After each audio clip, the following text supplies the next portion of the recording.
Hello friends! Do you ever have a conversation with someone but they didn't understand what you were saying and you're kind of wondering why? Well, that's what I'm going over today. I'm Dr. Maria Morrison, audiologist, and I am your expert in hearing healthcare. The other day I was on the phone with a family friend of mine. She called me because she noticed her mom was having difficulties with certain people when she was talking with them on the phone. Now, I don't know the mom. I have no idea what her hearing loss looks like, what her word understanding ability is, how old she is, what hearing aid she's wearing, if she's gotten a recent hearing test. There's a lot of information I don't know. But I do know that communication strategies play a huge part in helping someone understand what's being said. So after some questions, I figured out that a lot of the times the mom had difficulties understanding certain people on the phone because of the way they were speaking. If you're communicating with someone who's maybe a little bit older or has a hearing loss or both, there are some communication strategies you can use to make it easier for them to understand you. So first and foremost, you don't want to talk too fast. If you're talking really fast, it's going to be really difficult for them to understand what you're saying. It's way too hard for someone with an older brain or someone with a hearing loss to understand that rate of speech.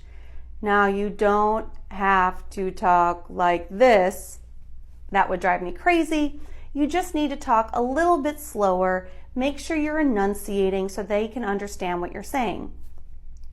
Another strategy is you don't need to shout. When you talk like this, it doesn't make it easier for someone to understand you.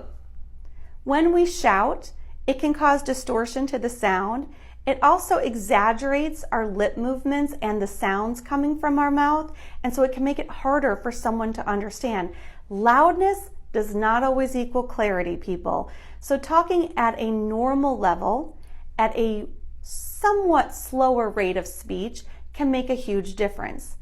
The other thing to think about is rephrasing. So again, if you're talking with someone and they didn't understand you, don't repeat exactly what you said. Try to rephrase it. So if you're telling someone, do you want to go to the store today? I need to buy some bread. I'm sorry, what did you say? I need to buy bread. I was going to go to the store. Would you like to come with? So sometimes rephrasing will help the person catch on to what you're trying to say and use context to fill in the blanks of what their ears might be missing. Communication is a two-way street. It takes two people to communicate well. So own your part, do what you can to help the other person. For more information on hearing healthcare related topics, please remember you've got to like and follow. Till next time.